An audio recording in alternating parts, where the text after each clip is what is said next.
Wadduha, saya bersumpah kata Allah demi waktu duha yang menghadirkan cahaya yang penuh dengan kenikmatan. Wadduha, demi waktu duha yang cahayanya begitu menyejukkan, menenteramkan. Bukankah kalau waktu duha Anda keluar cahayanya enak? Ya?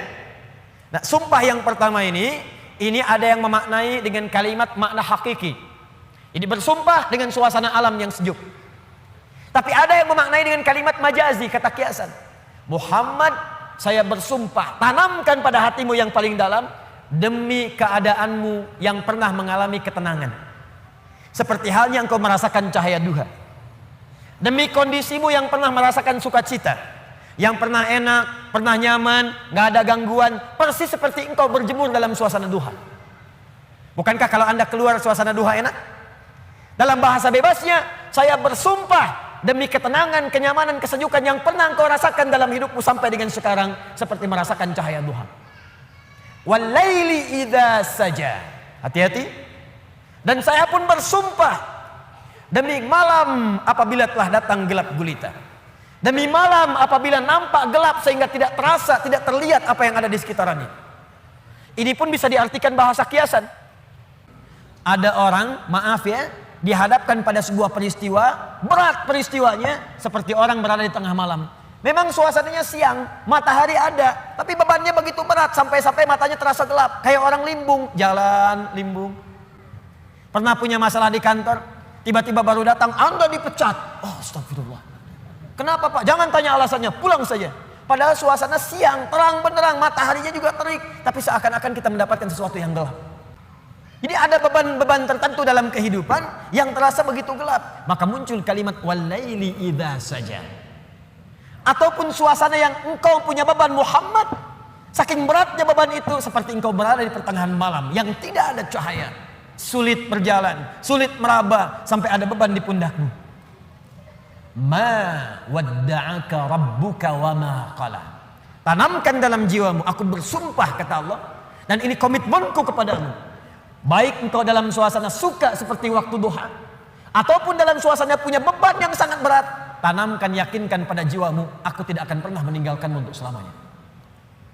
Ini, kata para ulama, ini manhaj yang pertama. Bila seseorang dekat dengan Allah, dan selalu mendekatkan diri kepada Allah untuk bertakarrub, dekat sampai merasakan kedekatan dengan Allah, maka tidak ada yang paling menyenangkan dan tidak akan pernah merasakan beban dalam hidup kecuali semuanya akan diringankan oleh Allah Subhanahu wa taala. Satu poin pertama. Kalau ada orang yang sudah bisa mendekat kepada Allah, maka Allah jamin dalam syukurnya, dalam situasi dia tenangnya, nyamannya, dia tidak akan menjauh dari Allah, dan dalam situasi dapat musibah pun tidak akan banyak berpengaruh dalam kehidupannya. Dua, Allah bersumpah lagi, walal akhiratu khairul laka minal. Ini yang hebat. Saya kemarin bikin quotes, lalu kita sebarkan. Ini sebetulnya di antara esensi surah Ad-Duha. Kata Allah, Muhammad, saya bersumpah kepadamu, yakinkan pada jiwamu, nanti saat kamu ke akhirat, suasananya akan lebih enak dibandingkan dengan sekarang. Akhirat itu lebih baik dari apa yang kamu rasakan sekarang di dunia. Maksudnya begini, kalau kamu sedang capek, kamu sedang ada musibah, kamu sedang lelah, sabar. Nanti kalau sudah pulang, semuanya akan hilang. Memang dunia itu tempat capek, karena memang tempat beramal. Sholat di dunia, kerja di dunia, puasa di dunia, baca Quran di dunia. Kenapa kita kerjakan? Supaya cari bekal untuk pulang ke akhirat. Nanti kata Allah kalau sudah pulang, semuanya akan hilang. Jadi tenang aja teman-teman. Capek cuma sebentar. Ya, capek cuma sebentar. Lelah, gak apa-apa. Namanya juga dunia. Dunia itu memang tempat capek. Kalau nggak mau capek, ya pulang. Makanya kata Allah, kalau sedang sholat terasa capek, apa jawabannya? Sabar ya. Walal akhiratu khairul laka minal ula. Nanti di akhirat nggak ada tahajud lagi. Kalau sedang menghafal Quran capek, sabar ya. Nanti di akhirat nggak ada menghafal lagi. Abadi sifatnya. Wafat selesai hafalan itu. Kalau sedang kena musibah, sabar ya, sabar. Jalani dulu. Zikir kepada Allah supaya dapat pahala. Nanti setelah meninggal, gak ada masalah lagi. Tenang. nanti pulang selesai semua. Jadi kalau ini kita tanamkan dalam jiwa kita, setiap punya masalah nanti beres kok insya Allah. Selesai kok. Memang saya jalani aja sampai waktunya saya wafat. Saya pulang, saya dapatkan semua kenikmatannya. Masya Allah. Ustadz beneran? Benar. Surganya banyak? Banyak Ustadz. Alhamdulillah. Tapi Ustadz, kalau di surga pengen ngerokok, bisa enggak? Ya kalau bisa silakan ambil apinya di neraka. Ya, nikmat, sudah selesai. Kemudian apa yang terjadi? Wala saufa yu'tika rabbuka fatarda. Ini yang paling dahsyat. Nanti di akhirat kata Allah, kalau kamu sabar saat di dunia sekarang, Bu, Pak, sabar tahajud, sabar merawat anak, sabar sekolahkan mereka ke pesantren, sabar talaki Al-Quran, sabar berjamaah ke masjid, Anda kerja di pemerintahan, kerja jadi pegawai, ada yang berdagang, ada yang bisnis, sabar, waktunya sholat, waktunya zakat, sabar. Nanti kata Allah, saat pulang ke akhirat, wala saufa yu'tika rabbuka fatarda. Saya akan berikan semua yang kamu inginkan sampai puas. Kaidah nikmat itu, kaidah nikmat. Semua bicara termasuk dalam Al-Quran. Selama hidup di dunia, kaidah nikmat itu gak ada yang pernah puas. Saya ulang ya, nikmat itu gak ada yang pernah puas. Contoh, punya sepeda nikmat bukan? Punya motor nikmat tidak? Punya mobil nikmat tidak? Pertanyaan saya, ketika Anda dapat sepeda, apakah merasa cukup dengan sepeda? Kalau sudah dapat sepeda, pengen apa? Sudah dapat motor, pengen apa? Sudah punya mobil, pengen apa? Pesawat. Garasi nggak punya. Nerbangin nggak bisa, masih pengen. Belum menikah, pengen apa? Menikah. Sudah menikah, pengen apa? Punya anak. Sudah punya anak, pengen apa? Pengen cucu. Semua terus, jadi nggak ada puasnya. Nikmat itu terus pengen. Nanti di akhirat kata Allah, nanti di akhirat saya akan berikan kepadamu sampai kamu puas. Sampai Anda mengatakan, ya Allah, cukup ya Allah, puas. Sekarang mah pengen terus, pengen. Nanti puas ya Allah, cukup puas. Ini semuanya nikmat. Sampai selesai semua. Makanya bersabar dunia sebentar. Sebentar mas, besok meninggal, selesai masalah. Mau besok meninggal? Susah. Sabar. Dan alhamdulillahnya nggak ada yang dikasih tahu kapan meninggal. Kalau diberitahu, bisa jadi kita pun nggak semangat. Sebentar lagi Anda akan meninggal. Jam 8:45 lewat kemudian 45 detik. Waduh, kajian udah bubar nggak pulang di masjid aja. Astagfirullah. Kenapa Pak? 2 menit lagi. Ini amalan nggak terencana. Ini karena kita nggak tahu kapan wafat, kita bisa merencanakan. Malam nanti tahajud insya Allah jam sekian. Saya mau istighfar jam sekian. Besok subuh di masjid A, zuhur di masjid B. Punya rencana. Dan ketika merencanakan, niat muncul. Dan itu niat ketika muncul, pahala dituliskan. Bukankah innamal a'malu binniyat? Innamal a'malu binniyat. Di ketika niatnya itu sampai, pahala dituliskan. Ini panitia ini nggak akan dihisab, nggak akan diberikan pahala berdasarkan mic-nya bunyi atau putus. Tapi udah ada niat nih, yang penting ada niatnya, ada pahalanya. Masalah bunyi putus perjuangan saya di sini. Jelas ya? Baik, wala saufa yu'tika rabbuka fatarda. Jadi gini maksudnya, kalau sedang capek, sedang lelah, apalagi kemudian beban itu datang dari orang-orang terdekat. Teman sekantor tiba-tiba misalnya nampak mengkhianati, ada mencela, ada macam-macam. Ingat Allah, maka Anda akan lapang. Ingat Allah, maka tidak akan ada beban. Dan ingat semua itu akan berakhir ketika kita wafat. Kalau itu ada dalam diri kita, maka demi Allah saya katakan, beban itu seberat apapun akan ringan. Ingat itu baik-baik. Wala saufa yu'tika rabbuka fatarda. Alam yajidka yatiman fa'awa. Muhammad, coba ingat-ingat. Kamu sekarang gak usah merasakan beban berat. Bukankah dulu pun aku buktikan kepadamu, saat engkau yatim, aku kirimkan orang-orang sekitaran untuk bisa memberikan perlindungan kepadamu. Lahir bapak tidak ada, ada ibu. Ibu wafat usia 6 tahun, ada kakek. Kakek wafat usia kemudian Nabi Muhammad 8 tahun, ada paman. Ada semua. Ingat Muhammad SAW. Kalau sedang kamu merasakan beban, ingat senang yang dulu saya berikan. Manhaj yang ketiga.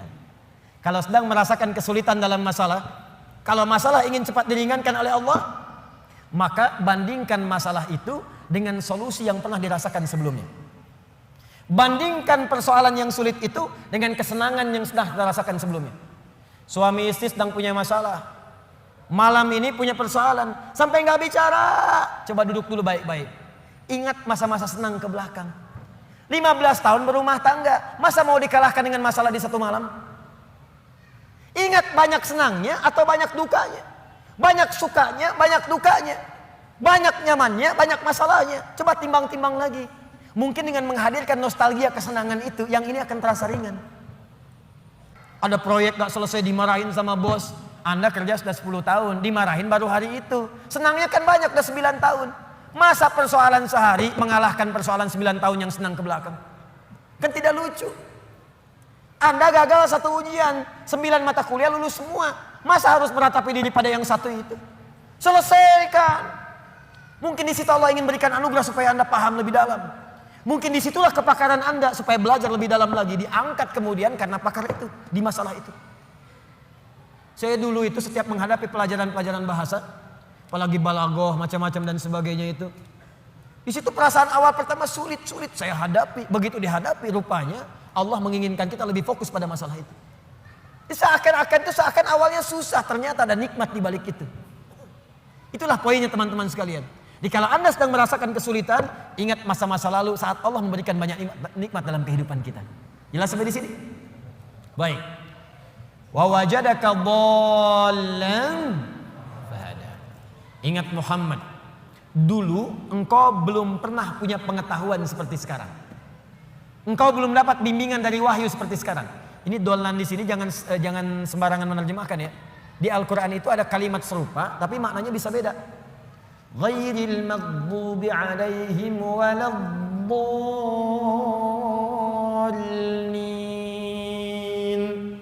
Maghdub yang tercela, maghdub yang terhina, dhalin di situ yang tersesat, tidak mendapatkan petunjuk Allah. Tapi kalau di surah Wadduha itu jangan diartikan tersesat. Bukan tidak mendapatkan petunjuk Allah, artinya yang belum mendapatkan bimbingan wahyu dari Allah Subhanahu wa taala. Bukankah dulu belum turun wahyu kepadamu? Bukankah dulu belum turun ayat-ayat Quran kepadamu yang membuat engkau semakin tenang sekarang?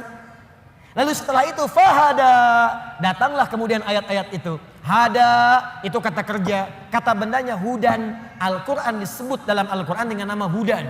Dzalikal kitabu la raiba fi hudan syahrul ramadhan alladzi unzila fihi al-Quran hudan linnas. Hudan.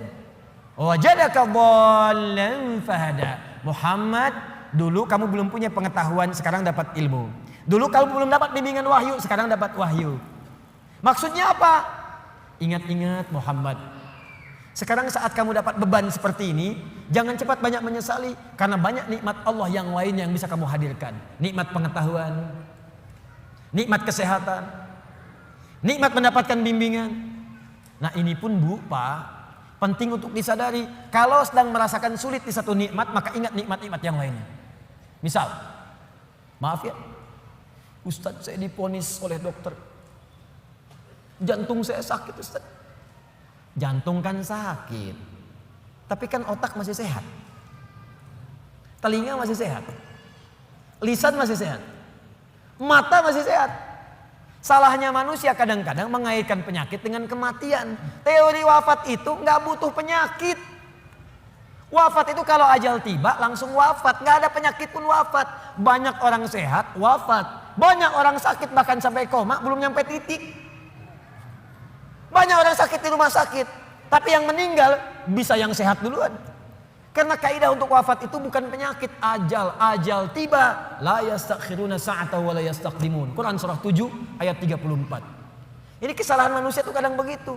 Divonis cancer, stadium 4. Waktunya tinggal sebulan lagi, nggak akan nyampe kalau belum nyampe. Nggak akan wafat kalau belum wafat. Nih saya kasih kisah nyata ya, ini nyata betulan.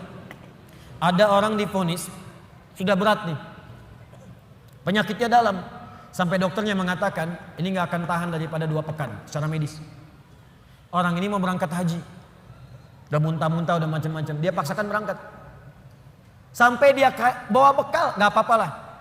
Ini pakaian ihram saya, ini kisah nyata. Sekalian jadi kafan saya. Berangkat ke sana. Bahkan keluarga sudah melepas dengan segalanya kalau wafat nanti di tanah suci. Apa yang terjadi? Sampai di sana berangkat haji, tawaf muntah. Muntah darah, muntah darah, muntah darah. Berangkat lagi. Tawaf pertama kan umrah tuh, tawaf kudum. Selesai. Sampai kemudian masuk wukufnya Arafah, sudah sepekan. Berjalan lagi. Lontar jumrah, naik sampai puncaknya pun teman-teman. Dalam hal mabit saja di Muna, mabit di Muna, orang bisa ngambil nafar awal. Kalau sakit nafar awal. Bahkan ada yang ditanduk selesai pulang. Ini tidak. Sampai diselesaikan nafar akhir. 3 hari. Tanpa sadar sudah lewat 2 pekan di Mekah. Masih sehat. 3 pekan makin merasa enak. Pulang ke tanah air lebih daripada 25 hari. Pulang, apa yang terjadi? Dicek lagi di dokter, ternyata penyakitnya hilang. Haji pulang penyakit hilang. Tiba-tiba bisa jogging, lari lagi di alun-alun, lari. Yang paling menyedihkan dan yang paling menggelikan, dokter yang memvonis Anda tinggal 2 pekan, meninggal duluan. Karena itu, kita diajarkan oleh Allah Subhanahu wa taala, hati-hati. Kalau kita mendapatkan merasa kurang di satu nikmat, maka segera evaluasi diri. Barangkali nikmat yang lain lebih banyak yang pernah kita dapatkan. Apakah kita hanya akan jauh dari Allah hanya karena satu yang kita rasakan itu? Sementara Allah berikan banyak kepada kita. Nah, ini pelajaran penting juga. Awas, awas. Karena ini nanti terkait nanti dengan hal-hal penting. Ada yatim, ada yang lain, ada peminta, ada yang lainnya. Perhatikan baik-baik. Fokus baik-baik. Jangan sampai hubungan Anda pun dengan orang. Karena ayat ini punya hablum minan nas, hablum minallah. Hablum minallah vertikal, hablum minan nas horizontal. Jangan sampai Anda punya hubungan dengan orang, sudah bertahun-tahun baik, putus hanya karena satu persoalan yang terjadi di satu hari.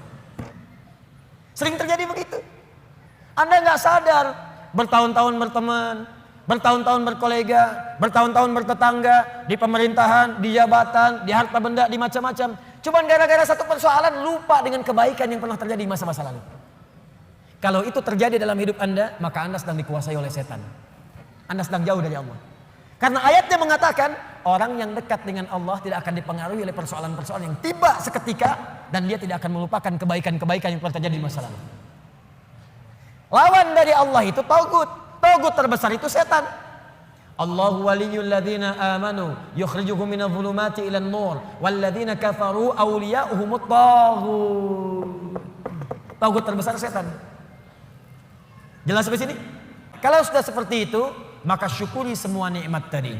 Fa ammal yatima fala taqhar. Muhammad sallallahu alaihi wasallam, dulu kamu pernah yatim, kamu dirawat, maka sekarang syukuri nikmat dengan merawat anak yatim.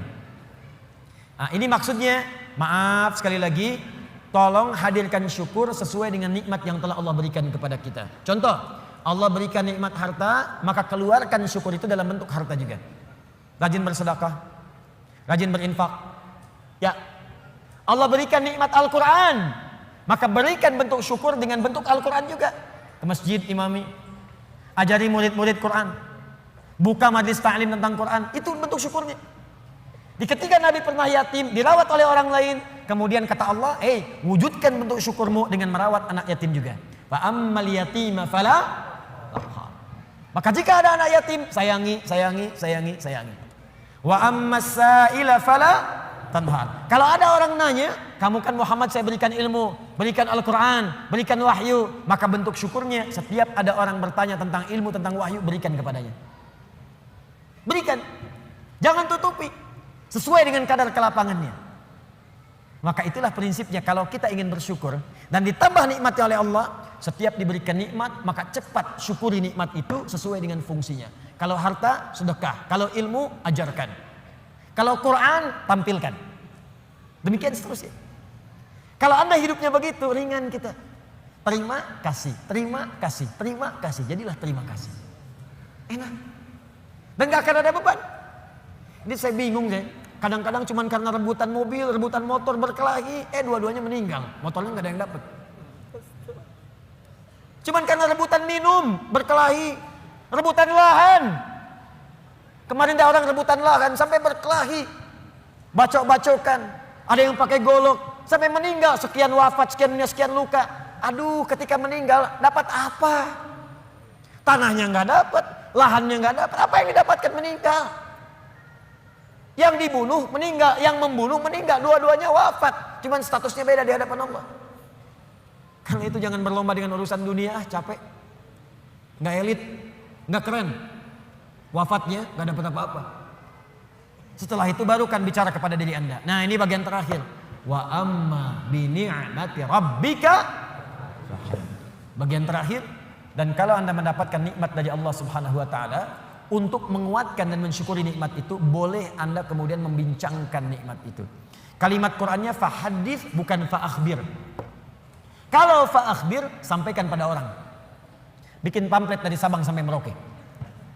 Alhamdulillah Allah berikan kepada saya nikmat rumah yang luas, pasang, bikin status di Facebook, bikin di Instagram, mobil baru, foto, ceklik. Alhamdulillah, nikmat Allah saya mendapatkan Lamborghini. Itu Maria pamer. Alhamdulillah dapat misalnya kalung baru. Alhamdulillah berlian baru, foto ceklik, berlian harga 8 miliar, pajang. Bukan.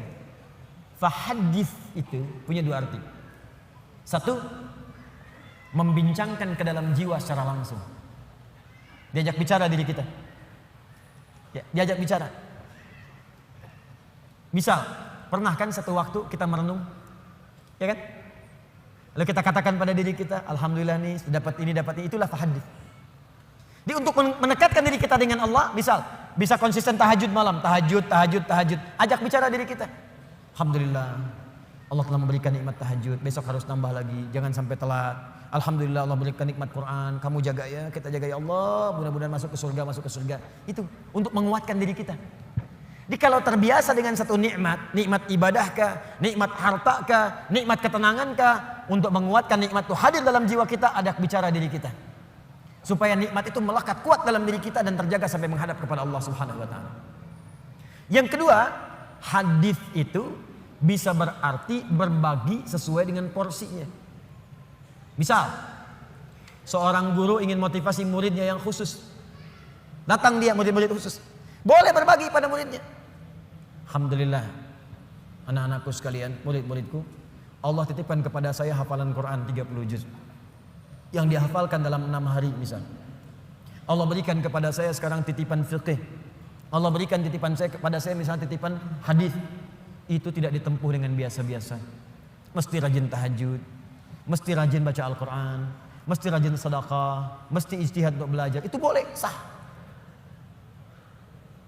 Kalau ingin bisa disampaikan pada kalangan umum dan dikhawatirkan terlibat riya di situ, tidak sanggup dia menerimanya, maka sampaikan dalam bentuk yang umum.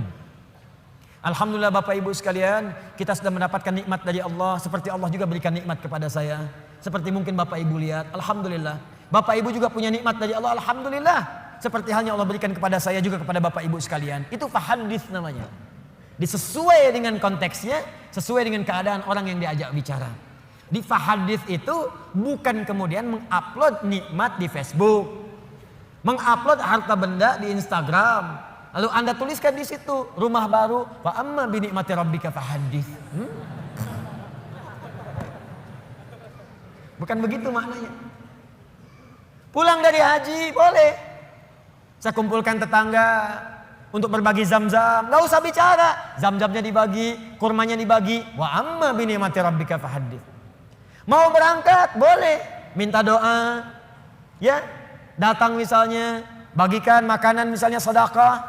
Setelah itu minta doanya, boleh silakan. Jadi pesan bagi mereka, kalau dia sekarang haji, besok lusa saya haji. Yang tidak boleh itu riya. Yang tidak boleh itu sombong. Terima kasih Bapak Ibu sekalian. Di komplek ini telah datang sudi memenuhi undangan kami. Tolong didoakan insya Allah. Besok kami berangkat kloter pertama untuk menunaikan ibadah haji. Mohon didoakan lancar ya Bapak Ibu sekalian. Kami banyak dosa, kami minta maaf. Ini haji pertama kami. Mungkin juga yang pertama di komplek ini ya. Ya Pak RT belum haji, ya Pak RW belum haji, ya juga tetangga sekalian belum haji. Nanti di sana kami doakan, insya Allah supaya cepat berhaji seperti kami sekarang. Habis pahala. Nyampe depan Ka'bah foto ceklik, kirimkan ke grup komplek. Hari pertama sholat di dekat Ka'bah. Habis. Itu bukan fa'amma bi ni'mati rabbika fahaddits. Jelas ya? Nah kalau sudah begitu maka lapang hati kita. Lapang.